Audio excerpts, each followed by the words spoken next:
Hello! Hello dudes and dudeses and welcome. Today we're gonna be looking at a whole new kind of kelp farm using scaffolding. And why do we want kelp? We want kelp to get dried kelp, and we want dried kelp so we can get kelp blocks, because in the next Minecraft update, the one with the crafter, this is gonna be a very, very good fuel source.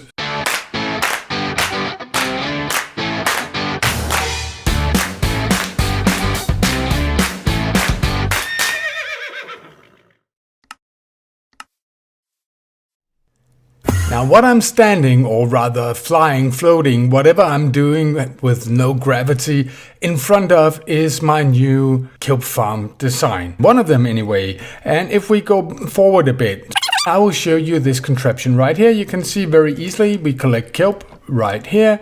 And it's very small, it has a very small footprint. But before we go into the farm itself, let's just look at how most kelp farms look today when they're not using flying machines. I have a flying machine design coming up as well. It will probably be later this week or next week. It's a huge one. I'm not always that partial to flying machines myself, as I kind of forget that they're going and fly away and they get stuck and stuff like that. So I started at least with this design. But there's someone for everyone, or something like that. Alright, let's go with the V-shaped design that probably most people know and go with. You have the kelp growing here, you have an observer to check when it gets 3 high, and you have a piston that breaks it right here, so there's only one left. And the reason you do this is because a kelp are randomly assigned an age every time it grows, and it can be, I think it's 1 to 24, but the maximal age of a kelp plant is 25. So you can actually, when you break this off, this plant that is left can actually be 24 years old, and it will only grow once. So if you let it be further up, you can actually risk having a plant just standing down here, never growing up. For instance, if you only relied on observer up here, and you would never harvest it. And it's 7 wide in the top, which is quite neat, so you can have water pushing it over and down to some kind of collection mechanism. Don't mind that, that's because it's flowing water. This is my design. As you can see, it's smaller, it's straight, and it has the same amount of kelp. This is 2, 3, 4, 5, 6, and this is 2, 4, 6. And what I do is I use scaffolding, aka the best block in the game. And the reason I use scaffolding is because it has some wonderful properties. I've talked ad nauseum about this before, but a scaffolding block has a firm surface up here, but it has no hitbox when you go in from the side or from the bottom, which means that if you waterlock a scaffolding and you have a source block underneath and above, something like a harvested kelp will just slowly pass up through it. And when you combine that with the fact that kelp has no visible hitbox, it doesn't stop something going through it, then even though there's a full kelp here and a full kelp here, if this one was harvested, it would just go up through that. Let's take a look at that one right here. I harvested. Well, right now it pushed in here, and that's actually part of the design. This are all full water blocks, and it will go up here. And what you have to imagine is that up here you have water as well running that way, and that will grab that kelp and take it away to your storage. And if you put this in a farm, this is a slice, and you slice them up. Well, not slice them up, you kind of put them next to each other. Then this is what you get. Oh, I forgot. This design kind of needs observers. So it's actually reliant on the observer to see this kelp grow. But however, because some kelp might not grow up there, they may only grow from here to here, as it could become a 25-year-old plant right there. Then you need all of the observers to fire at the same time. So in reality, what you would have is these lined up like this, and as soon as one kelp grows in that height, they all get harvested. So there's actually not an individual harvesting of the kelp going on, and neither is there in this farm. And then why it all have observers? Just saying. Over here we have a clock. We have an etho hopper clock. best piece of genuine redstone in the game, and I love it.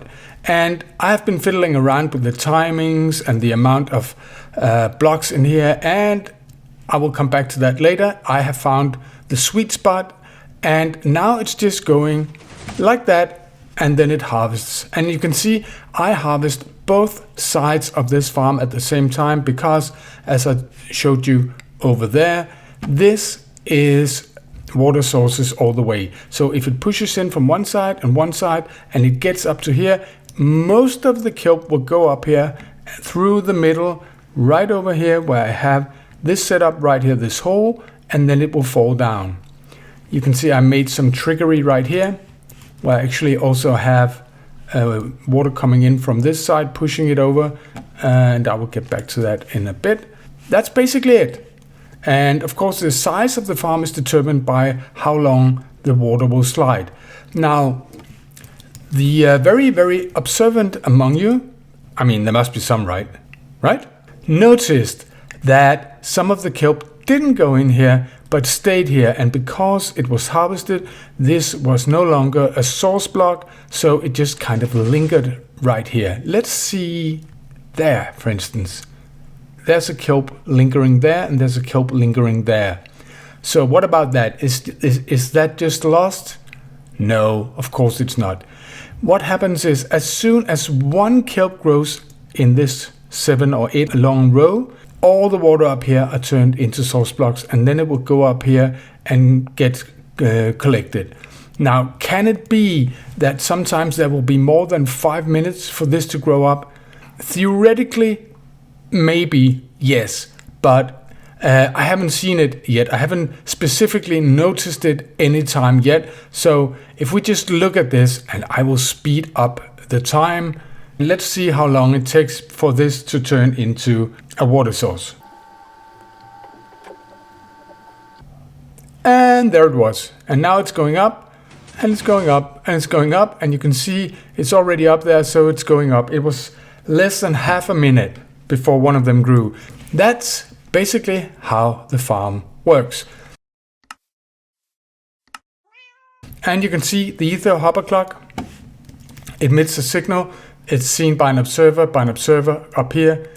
And the neat thing about this is that you can actually extend this as long as you want. This module produces 9 stacks of kelp in an hour. 9 plus, I would say. And if we go over here, you can see it's basically 2 modules put together, and I keep the divider right there, and I use that to connect it to the next one. So there's only one clock, no matter how far you want to prolong it. And of course, the rates are the same, roughly 9 stacks of kelp per hour per module. Another way to connect the farm is out to the side. So you actually use this part right here, which is the redstone, to push a piston both there and there. Let me just see, there and there. So you can see you push it like that. Oh, very nice. Good timing.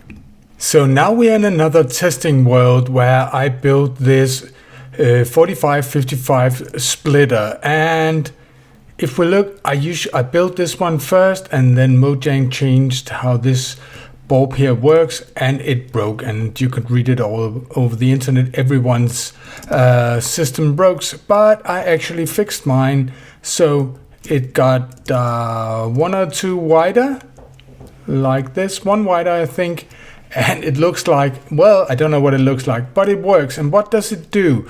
Well, what it does is it receives kelp here from the kelp farm that we are building today. It just pours in here. The idea is we don't want to have a whole stack here to start with before we can use the output of the farm down here to in an auto smelter. So instead, what all this does, and I won't go into it right here, is that it produces kelp. It smelts kelp and it produces dried kelp blocks. In the start, every other goes up here again and is used as fuel in here. But as soon as this one is full with 64, then it's 55-45 split. So, but you can start off with a 50-50 split while it builds up here. Well, you just have to trust me on this one. I actually don't think I have made a video about this. I made a video about this, but I don't think I made a video or a world download for this one. So if I remember, I will take it and I will put this in the Kelp farm world, just so you have it.